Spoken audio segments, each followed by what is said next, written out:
Pun sekedap.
Bapak, Ibu, dan Saudara yang dikasihi Tuhan Yesus Kristus, selamat pagi dan shalom.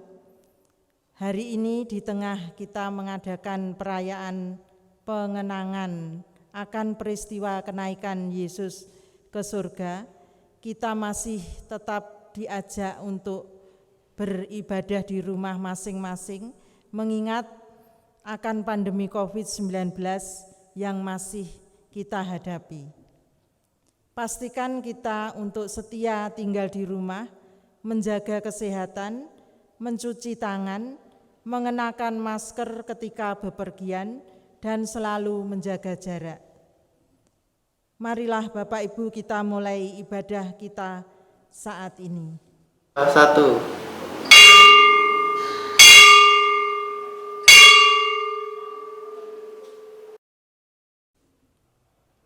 Saudara-saudara yang dikasihi Tuhan Yesus Kristus, hari ini kita merayakan hari kenaikan Tuhan Yesus Kristus.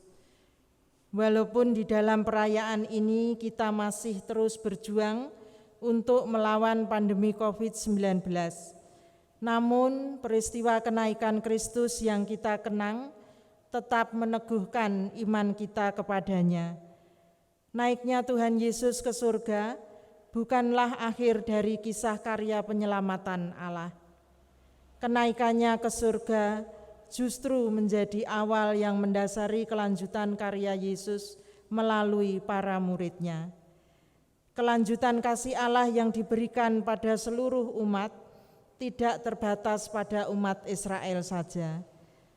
Para murid Yesus dan kita adalah orang-orang yang mengenal tentang kisah kasih Allah lewat diri Yesus Kristus.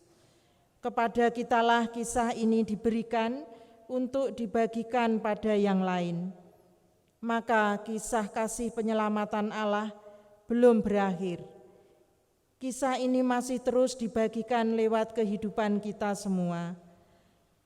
Bukan sekedar kisah kasih yang dituturkan sebatas pada kata-kata saja, melainkan juga cara hidup sebagai murid-murid Yesus yang mencerminkan kasih Tuhan yang tak bertepi.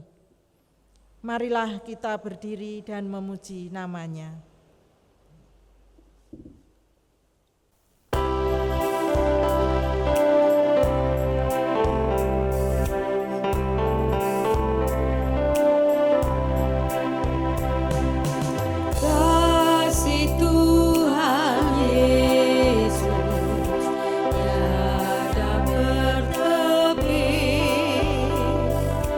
Lebar panjang tinggi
Ibadah ini berlangsung dalam pengakuan bahwa pertolongan kita adalah di dalam nama Tuhan yang menjadikan langit dan bumi, yang dengan kasih setianya tidak pernah meninggalkan segala ciptaannya.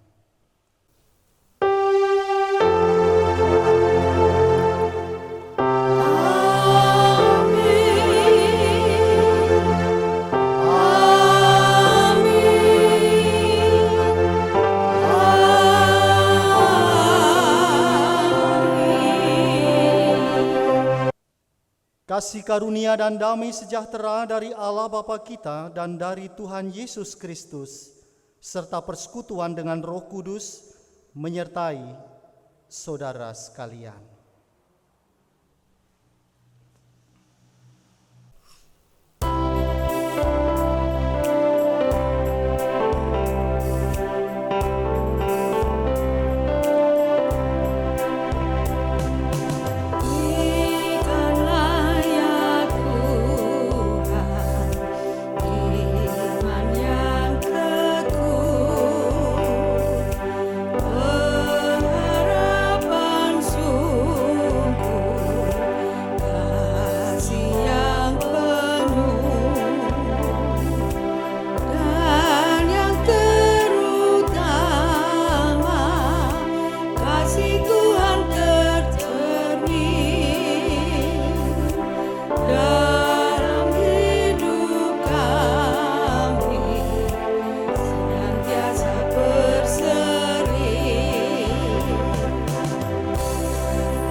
Biarlah masing-masing dari kita melihat ke dalam dirinya.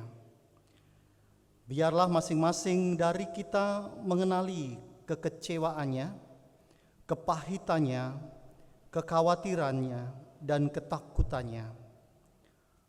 Lalu berkata, "Ya Allahku, aku malu dan mendapat celah, sehingga tidak berani menengadahkan mukaku kepadamu. Ya Allahku, karena dosa kami telah menumpuk mengatasi kepala kami, dan kesalahan kami telah membumbung ke langit. Ya Allah Tuhan, kami berlumuran dosa.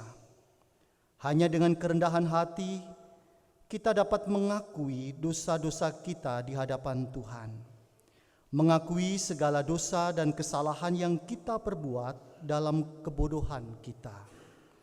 Hanya dengan kerendahan hati pula lah kita dapat berdoa, memohon pengampunan bukan hanya bagi diri kita sendiri, tetapi juga bagi orang lain, bahkan orang lain yang telah menyakiti kita. Saya memberikan kesempatan pada saudara untuk dapat berdoa secara pribadi.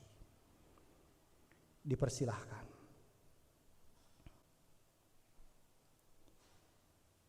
Ya Tuhan, betapa kami berlumuran dosa, hadir di hadapan-Mu dengan membawa seluruh kehidupan kami yang penuh dengan kekelaman ini. Kami mengakui bahwa kami tidak mampu untuk dapat melakukan seluruh kehidupan ini dengan daya kekuatan kami, sehingga kami jatuh berkali-kali dan berulang melalui kesalahan dan tindakan kami. Kami mohon belas kasih-Mu ya Allah, kiranya Engkau mengampuni segala dosa kesalahan kami. Di dalam Kristus Yesus, kami sesali dosa pelanggaran kami. Amin.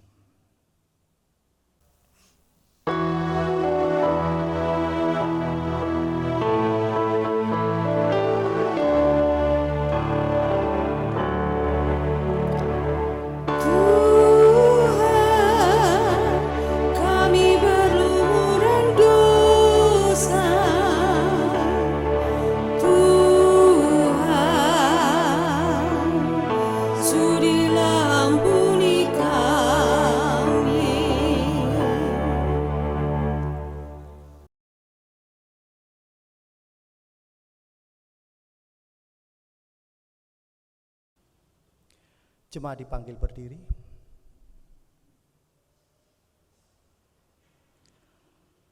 Allah tidak memandang hina pada setiap orang yang berseru kepadanya, yang datang kepadanya dalam penyesalan. Sebab itu Allah memberikan anugerah pengampunannya demikian di dalam Yeremia 31 ayat yang ketiga. Dari jauh Tuhan menampakkan diri kepadanya. Aku mengasihi engkau dengan kasih yang kekal. Sebab itu aku melanjutkan kasih setiaku kepadamu. Demikianlah berita anugerah dari Tuhan. Saudara-saudara yang dikasihi Tuhan Yesus Kristus, kita akan menyanggupi berita anugerah ini dengan memujinya.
Yesus Tuhan semesta.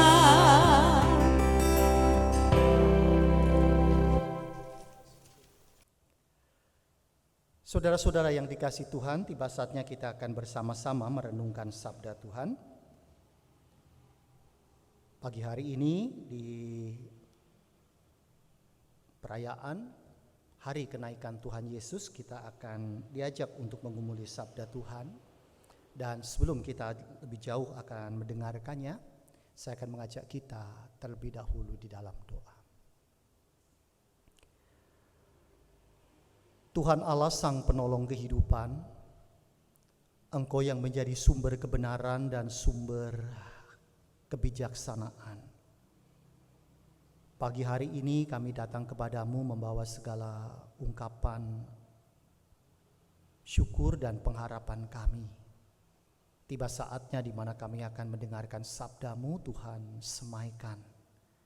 Tuhan berkati dan mampukan kami dengan seluruh jiwa dan raga kami untuk dapat menghayati sabda Tuhan ini dengan baik. Curahi kami dengan Roh-Mu yang kudus dan tambahkan hikmat Tuhan di dalam hati kami, sehingga kami dimampukan untuk dapat mendengarkan sabda Tuhan ini dengan setia. Di dalam Kristus Yesus kami sambut sabda-Mu. Amin. Saudara-saudara yang dikasihi Tuhan Yesus, firman Tuhan pagi hari ini akan bersama-sama kita dengarkan dari Lukas 24 ayatnya yang ke-44 sampai dengan 53. Lukas 24 ayat yang ke-44 sampai dengan 53, beginilah sabda Tuhan untuk kita.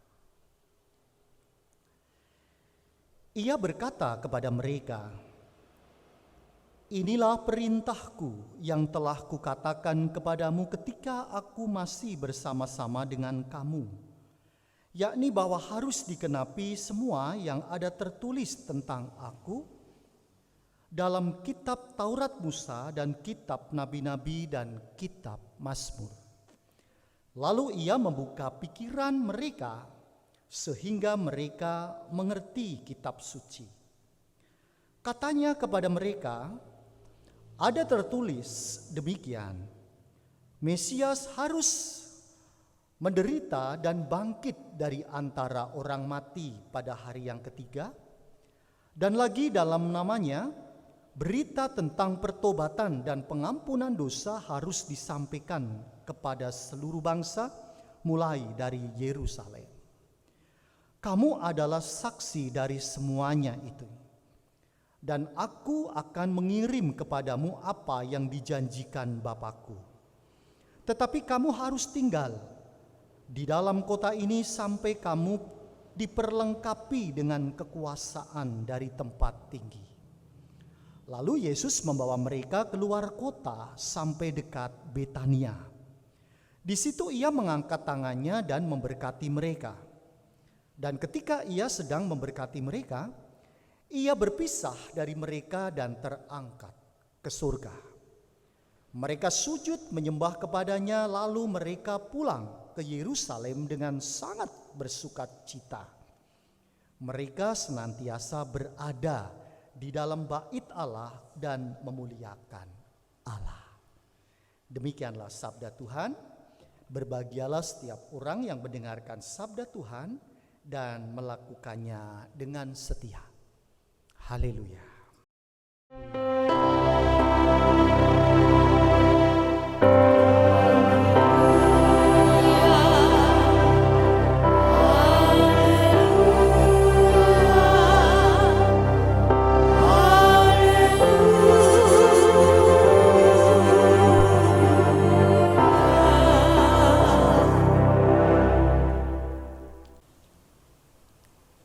Saudara-saudara yang dikasihi Tuhan Yesus Kristus, selamat pagi dan salam.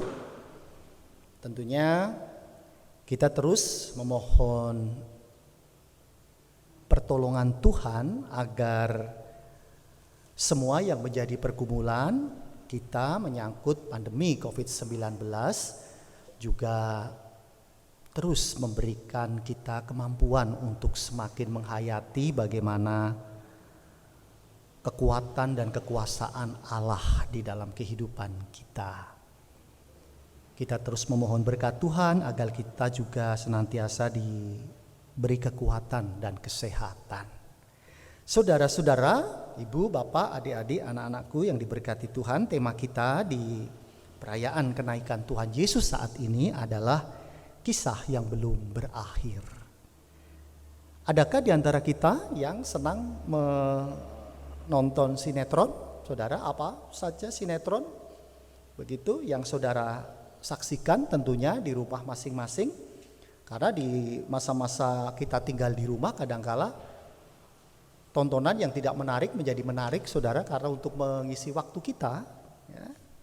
Saudara perhatikan ketika saudara menyaksikan sinetron di sana, tentunya di akhir dari setiap episode itu tidak hanya berakhir begitu saja.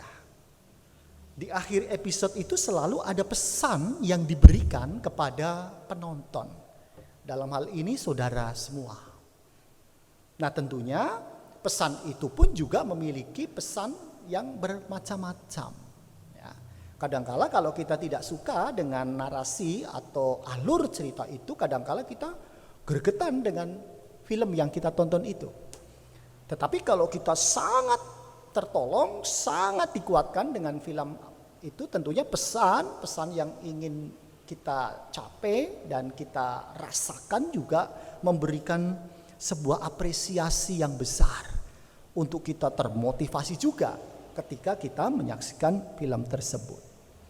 Nah, saudara-saudara yang dikasihi Tuhan, tentunya dalam kehidupan sehari-hari kita juga kadangkala seperti bermain film itu tadi.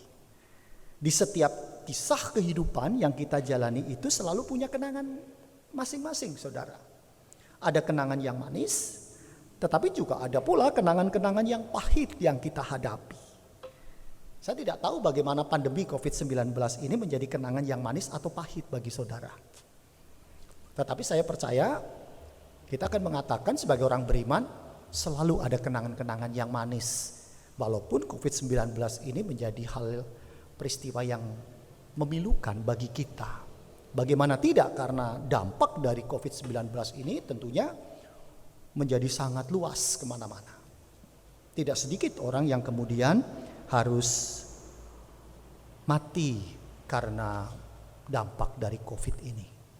Nah saudara-saudara, tetapi sadarkah kita bahwa di setiap kisah dalam hidup kita itu Kita tidak serta-merta kemudian berakhir begitu saja. Tetapi selalu ada kelanjutannya. Di setiap peristiwa kehidupan yang kita jalani selalu membawa dampak. Selalu membawa kenangan. Selalu membawa kisah kehidupan berikutnya. Dan di setiap hidup yang kita jalani tersebut, ini bukanlah hidup yang mudah untuk kita hadapi. Karena kadangkala memang membutuhkan kerja keras, kadangkala membutuhkan perjuangan, bahkan tidak sedikit kita harus mengorbankan apa yang kita miliki demi kehidupan yang kita jalani.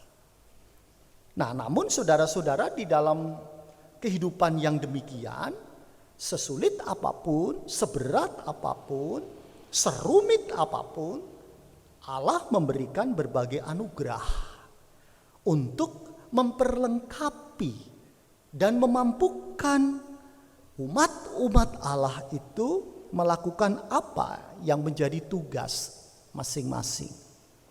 Jadi di setiap pemberian yang Allah anugerahkan itu tentunya membawa sebuah konsekuensi penugasan. Membawa konsekuensi terhadap tanggung jawab pemanfaatan bagi orang yang ditugaskan. Sehingga pemberian itu bermakna bagi diri kita sendiri maupun bagi orang lain, saudara. Andar Ismail dalam bukunya Selamat Ribut Rukun, saudara, dia pernah mengatakan bahwa dalam pemahaman Kristen itu pemberian itu selalu mengandung penugasan. Jadi kalau Tuhan memberikan sesuatu, dalam pemberian itu terkandung tanggung jawab, penugasan supaya kita dapat menjadi rekan sekerjanya di bumi ini. Nah, jadi dalam penugasan itu Tuhan memberi kita berbagai kelengkapan, saudara. Memberikan kita kemampuan untuk melakukan tugas tersebut dengan baik. Nah, jadi di setiap kisah itu tidak berakhir dan menumbuhkan kisah berikutnya melalui tugas panggilan kita di dalam hidup yang kita jalani. Nah, saudara-saudara, di dalam bacaan kita tadi, kita juga melihat bagaimana Yesus ketika bersama dengan murid-muridnya, ia tidak serta-merta lalu kemudian mengalami kebangkitan, kematian, kebangkitan, bahkan lalu kemudian perjumpaan dirinya dengan para murid. Dan setelah itu selesai. Tentunya tidak sampai sesederhana itu Yesus ketika bersama dengan para murid-muridnya. Bagaimana kisah dari setiap peristiwa-peristiwa, mulai dari penderitaannya, kematian, kebangkitan, perjumpaan dengan para murid-murid itu juga memberikan sebuah konsekuensi terhadap penugasan terhadap para murid-muridnya. Itulah mengapa lalu kemudian di sana, saudara-saudara, ketika Yesus berjumpa dengan semua murid, dan saat itu sang guru itu tidak serta-merta meninggalkan para murid, tetapi juga Yesus merangkum dan mengingatkan ajaran-ajaran yang selama ia bersama dengan para murid-muridnya itu diberikan dan diingatkan kembali kepada para murid-muridnya. Jadi Yesus juga melakukan hal-hal yang semacam itu, saudara. Dan ia memberi semacam penekanan bagaimana ajaran-ajaran yang selama Yesus berada bersama dengan para murid-murid itu diingatkan kembali kepada para murid-muridnya. Nah, bukan hanya itu saja. Bahkan bagaimana Yesus lalu kemudian membuka pikiran mereka, sehingga para murid itu mengerti kitab suci. Nah, tentunya saudara-saudara, kitab suci yang dimaksud dalam bacaan ini adalah kitab-kitab Yudaisme yang berisi Taurat, nabi-nabi, bahkan kitab-kitab sastra seperti Ketubim, gitu ya, yang menjadi bahan percakapan Yesus dengan para murid selama itu. Nah, jadi selain membuka pikiran para murid-murid itu tentang kitab suci, bagaimana Yesus juga mengingatkan mereka tentang karya-karyanya yang telah mereka lihat. Bahkan mereka alami penderitaan, kematian, dan kebangkitannya. Nah, sesudah itu para murid diutus untuk menjadi saksi atas karya Yesus yang membawa pertobatan dan pengampunan dosa kepada segala bangsa dimulai dari Yerusalem. Jadi untuk tugas menjadi saksi kabar baik itu, tentunya para murid ini tidak sendirian. Mereka diminta untuk tetap tinggal di Yerusalem sampai mereka diperlengkapi dengan kekuasaan dari tempat tinggi. Nah, tentunya kekuasaan dari tempat tinggi itu apa? Dia adalah kuasa Allah sendiri.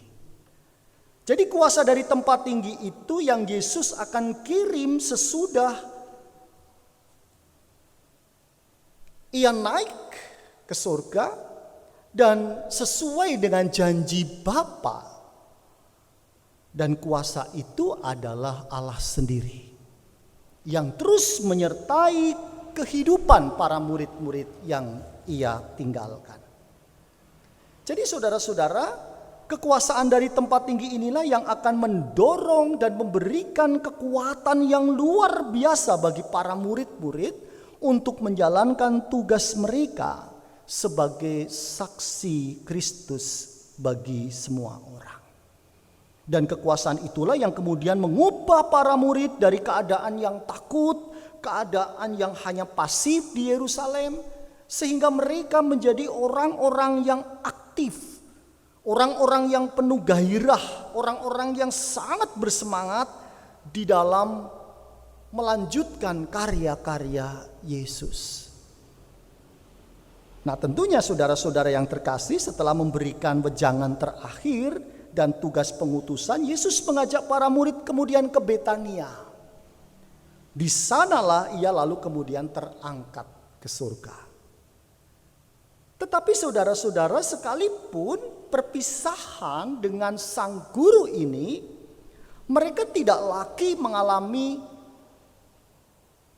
situasi di mana pada saat Yesus mati,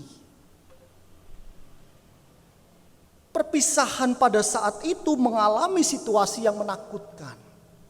Bahkan para murid sendiri mengalami tercerai-berai satu dengan yang lainnya. Tetapi dalam peristiwa terangkatnya Yesus ke surga, bagaimana para murid ini justru mengalami sebuah situasi yang jauh berbeda. Bagaimana mereka justru tidak lagi ada perasaan yang gontai, perasaan yang khawatir, perasaan yang takut. Melainkan bagaimana peristiwa terangkatnya Yesus ke surga itu justru memberikan para murid kehidupan yang penuh dengan sukacita. Bagaimana mereka lalu kemudian dengan penuh semangat untuk memuliakan Tuhan walaupun sang guru telah naik ke surga. Saudara-saudara yang terkasih di dalam Tuhan, tentunya sebuah kisah yang tidak berakhir sampai di sana memberikan kita juga sebuah refleksi-refleksi penting di tengah-tengah kehidupan kita masing-masing. Tentu yang pertama, saudara-saudara, kita diajak untuk bagaimana hidup ketika kita menghayati terangkatnya Yesus ke surga. Kita diajak untuk bagaimana memiliki kesiapan hidup dalam pimpinan Roh Kudus. Jadi kesiapan hidup di dalam pimpinan Roh Kudus itu tentunya kita dapat menghadirkan Roh Kudus di dalam kehidupan kita. Selalu siap untuk dipimpin oleh Roh Kudus. Nah, tentunya orang yang dipimpin, selalu siap dipimpin oleh Roh Kudus itu, dia mampu untuk menghadirkan berbagai kehidupan yang penuh dengan keadilan, penuh dengan kasih, pertobatan, kesabaran, pengampunan, bahkan kepada penguasaan dirinya. Nah, jadi orang-orang yang hidup di dalam tuntunan dan pimpinan Roh Kudus, ia dapat mengendalikan kehidupannya dengan baik. Nah, saudara-saudara, tentunya orang yang hidup dalam pimpinan Roh Kudus itu pasti orang yang selalu siap terkelola dengan baik kehidupannya. Nah, dimulai dari diri kita sendiri. Contoh saja saudara, bagaimana untuk mengejar hidup kemewahan misalnya, orang yang menghalalkan segala cara hingga perbuatan-perbuatan dosa dan jahat pun itu kemudian dimaklumi atau dia membenarkan diri atas perbuatan-perbuatan tersebut. Nah, tentunya sikap tindakan yang seperti ini adalah berlawanan dengan perilaku kehidupan yang dipimpin oleh Roh Kudus. Beda dengan orang yang hidupnya terus disertai oleh Roh Kudus. Mereka akan mampu mengukur kemampuannya. Mereka akan mampu untuk terus bersyukur, bekerja dengan jujur. Ketika dia menghadapi godaan-godaan, iming-iming, ia tidak mudah untuk jatuh di dalam tindakan-tindakan korup. Itu artinya bahwa orang yang dipimpin oleh Roh Kudus, ia selalu mengedepankan roh di dalam menuntun kehidupannya.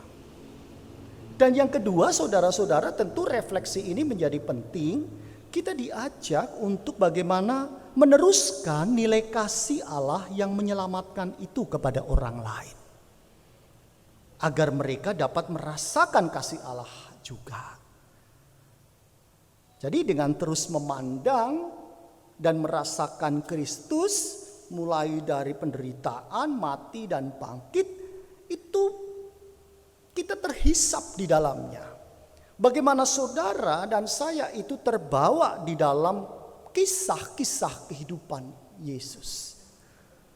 Saudara-saudara, contohnya ketika orang lain mengecewakan kita, orang lain itu bisa teman kerja, bisa tetangga, bisa teman gereja, ya, atau bahkan bisa pendetanya sekalipun. Ya. Itu betapa sering kali menyakiti hati kita sekalipun. Tetapi di dalam kekecewaan yang kita rasakan, kekecewaan yang kita alami karena perilaku orang lain tersebut, orang yang dipimpin oleh Roh Kudus, ia selalu setia untuk terus memandang kepada Kristus. Jadi memandang Kristus ini bukan lalu kemudian pelampiasan dari kekecewaan yang kita rasakan. Memandang Kristus itu berarti merasakan kasih Allah yang pengampun, kasih Allah yang penuh kasih, sehingga kasih Kristus tersebut dapat dirasakan oleh orang lain yang menyakiti hati kita. Hidup dengan mertua misalnya yang sulit, saudara, ya. Kok bisa seorang menantu itu terus kemudian bisa bertahan begitu, ya. Orang lain sampai mengatakan, kok bisa sih kamu hidup sama mertua, padahal mertuamu itu angel, sulit. Tapi mengapa lalu kemudian si menantu ini bisa bertahan, ia berjuang dengan sabar, ya. Bahkan bisa sampai memahami karakter mertuanya itu. Ia perhatikan terus, ia sayangi mertuanya, hingga akhirnya sang mertua ini bisa kemudian luluh, dan bahkan kedekatan dengan menantu ini melebihi kedekatannya dengan si anaknya sendiri.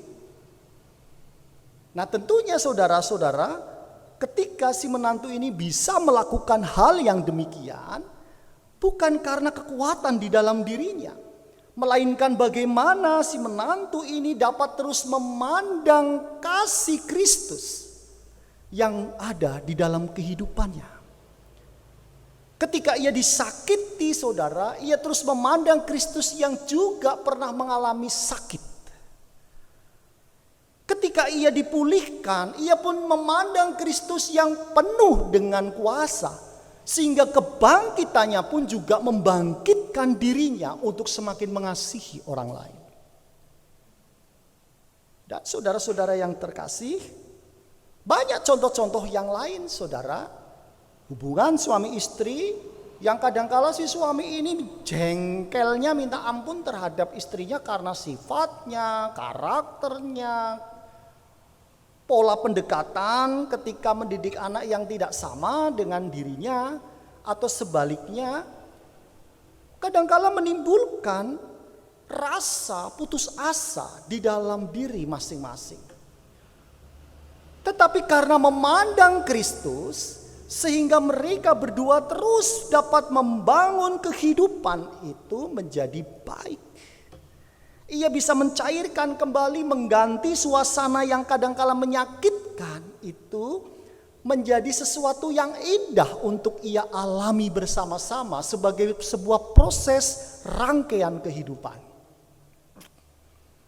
Nah, saudara-saudara yang terkasih, saya percaya banyak contoh-contoh praktis yang saudara hadapi sebagai bentuk sebuah kekecewaan di dalam kehidupan kita.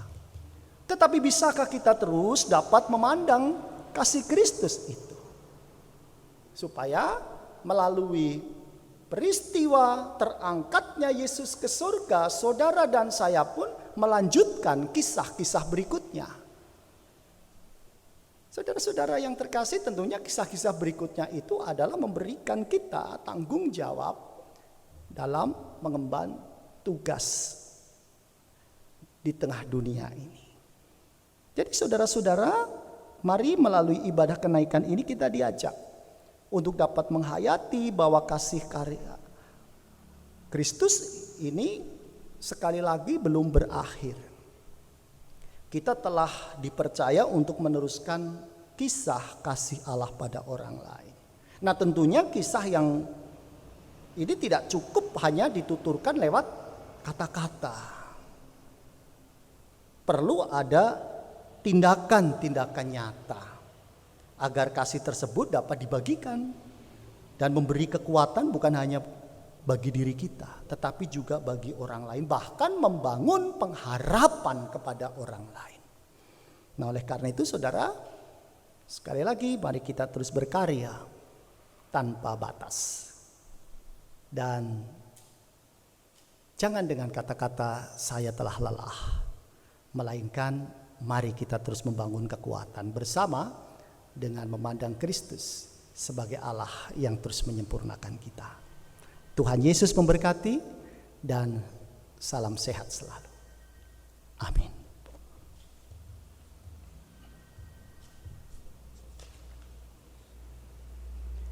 Mari kita bersaat teduh sejenak.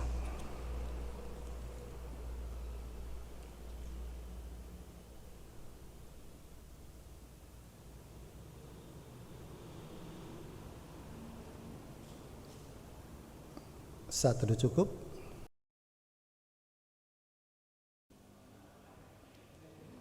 Jemaat dimohon berdiri.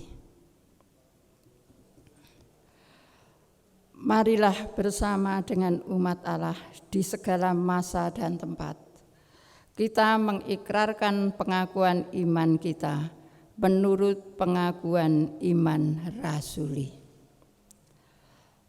Aku percaya kepada Allah Bapa yang Maha Kuasa, Khalik langit dan bumi, dan kepada Yesus Kristus, anaknya yang tunggal Tuhan kita, yang dikandung daripada Roh Kudus, lahir dari anak darah Maria, yang menderita di bawah pemerintahan Pontius Pilatus, disalibkan, mati dan dikuburkan, turun ke dalam kerajaan maut. Pada hari yang ketiga bangkit pula dari antara orang mati. Naik ke surga, duduk di sebelah kanan Allah Bapa yang Maha Kuasa, dan akan datang dari sana untuk menghakimi orang yang hidup dan mati. Aku percaya kepada Roh Kudus, gereja yang kudus dan am, persekutuan orang kudus, pengampunan dosa, kebangkitan daging, dan hidup yang kekal. Jemaat dimohon duduk kembali. Marilah kita bersukacita dan menyatakan syukur karena Tuhan mempercayakan kita untuk membagikan kasih-Nya pada yang lain. Saat ini kita diajak memberikan persembahan. Dan persembahan kita berikan dengan mengingat firman-Nya di dalam Kisah Para Rasul 20 ayat yang ke-35. Dalam segala sesuatu telah kuberikan contoh kepada kamu, bahwa dengan bekerja demikian kita harus membantu orang-orang yang lemah dan harus mengingat perkataan Tuhan Yesus, sebab Ia sendiri telah mengatakan, adalah lebih berharga memberi daripada menerima. Seraya kita berpersembahan, kita akan memuji Tuhan. Sudahkah yang terbaik kuberikan?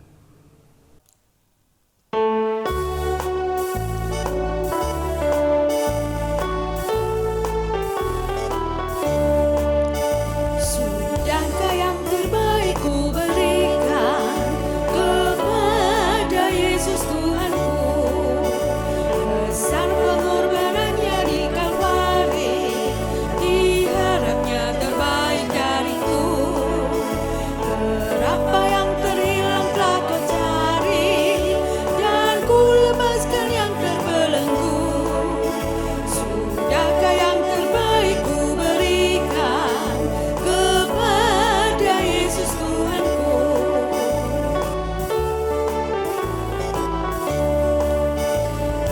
Begitu banyak waktu yang terluang, sedikit ku beri baginya. Sebab kurang kasihku pada Yesus, mungkinkah hancur pula hatiku? Berapa yang terhilang telah kau cari, dan ku lepaskan yang terbelenggu. Sudahkah yang terbaik ku berikan kepada Yesus Tuhanku?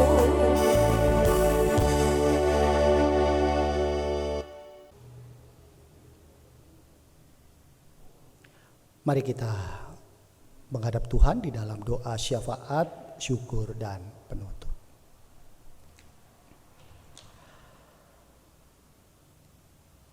Tuhan Allah yang menjadi kekuatan dan sumber kebenaran, kami datang kembali kepadamu dengan membawa seluruh ungkapan syukur ini. Bagaimana Tuhan telah melayakkan kami untuk kami hadir di dalam ibadah kami. Tentunya ibadah yang masih kami lakukan di rumah masing-masing tidak menyurutkan dan menghilangkan makna kami akan perjumpaan kami dengan Tuhan. Melalui peristiwa terangkatnya Sang Putra ke surga. Tentunya kisah ini tidak berakhir begitu saja. Ada tugas dan tanggung jawab yang harus kami lanjutkan sebagai bagian dari karya Kristus di tengah dunia ini. Dan kiranya kami dapat melakukan semua tugas tanggung jawab ini dengan baik. Bagaimana kasih yang telah Tuhan anugerahkan ini dapat terus kami semaikan di setiap perjumpaan kami dengan orang lain. Bahkan ketika kami menghadapi situasi sesulit apapun, sesakit apapun, kami diajarkan untuk dapat memandang Kristus di dalam penderitaan, kematian, bahkan sampai kepada kebangkitan. Sehingga dengan penderitaan kami dikuatkan. Bahkan dengan kebangkitan-Mu kami memperoleh pengharapan kembali. Sehingga sesulit apapun kehidupan yang kami jalani, kami dapat melewati itu dengan terang kasih Tuhan. Kami syukuri semuanya apa yang menjadi tugas tanggung jawab kami ini dengan baik. Walaupun di tengah-tengah pergumulan kami bawa semua kepadamu sebagai bagian dari kehidupan yang kami jalani. Kami menggumuli akan kesehatan kami tentunya, menggumuli akan ekonomi, keluarga, pendidikan bagi masa depan anak-anak, bahkan perjumpaan kami dengan saudara-saudara terkasih kami. Kiranya Tuhan berkati semuanya. Terlebih di tengah wabah COVID-19 yang saat ini kami hadapi, kami terus berjuang dengan penuh setia untuk kami ada di rumah kami masing-masing. Bahkan saudara-saudara kami yang harus beraktivitas di luar karena pekerjaan yang harus mereka lakukan, Tuhan juga berkati mereka. Tuhan berikan semangat, kekuatan, bahkan kewaspadaan untuk terus mengenakan masker. Dan juga stamina tubuh yang baik. Sehingga aktivitas yang mereka lakukan pun terus dapat disemaikan di tengah kehidupannya dengan karya-karya yang ia lakukan. Kami juga mohon berkat-Mu pula bagi pergumulan-pergumulan pelayanan kami. Tuhan berkati, terutama gereja-Mu yang saat ini di tengah pandemi COVID-19, kami harus melakukan beberapa langkah-langkah, terobosan-terobosan yang semuanya ini tertuju kepada kemuliaan Tuhan. Bahkan di dalam melayani jemaat-jemaat Tuhan. Kiranya Tuhan pun berkati kami semuanya, peribadatan, tim multimedia yang terus bekerja keras di dalam menyiapkan semua materi pelayanan ibadah yang kami lakukan. Sehingga jemaat Tuhan dapat terus merasakan bagaimana gereja Tuhan selalu mengambil bagian di dalamnya. Demikian pula Tuhan, kami serahkan pula gerakan-gerakan kasih yang kami lakukan melalui bakti sosial misalnya. Tuhan berkati semuanya melalui jemaat-Mu yang terus haus untuk menolong sesama kami yang terdampak saat ini. Terlebih mereka yang menjadi korban sampai kemudian mereka harus meninggal dunia. Tentunya peristiwa ini menyisakan duka bagi keluarga yang ditinggalkan.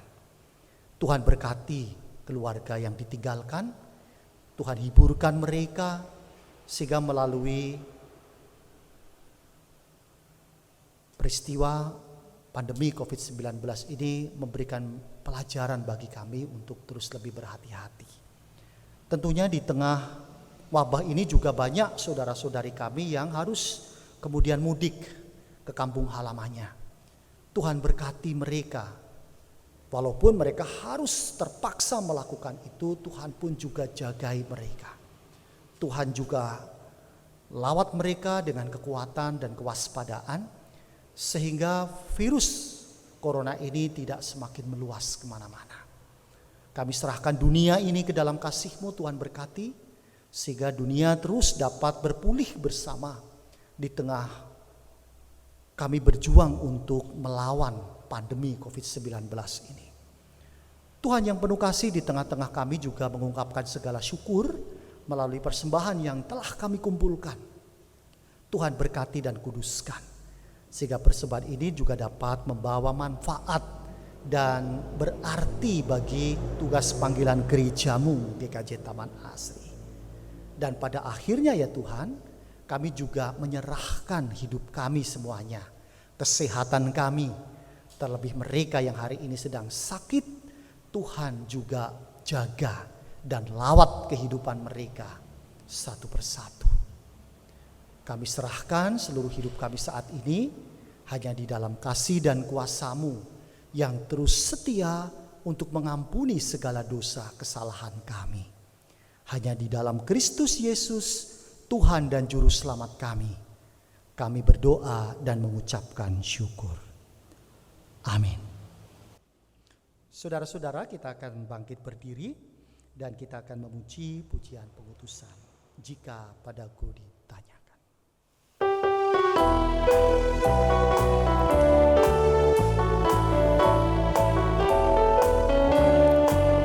Jika padaku ditanyakan apa akan kuberitakan pada dunia yang penuh penderitaan, kan ku sampaikan kabar baik pada orang-orang miskin, pembebasan bagi orang yang ditawan, yang buta dapat melihat dan yang tertindas dibebaskan. Sungguh tahun rahmat Tuhan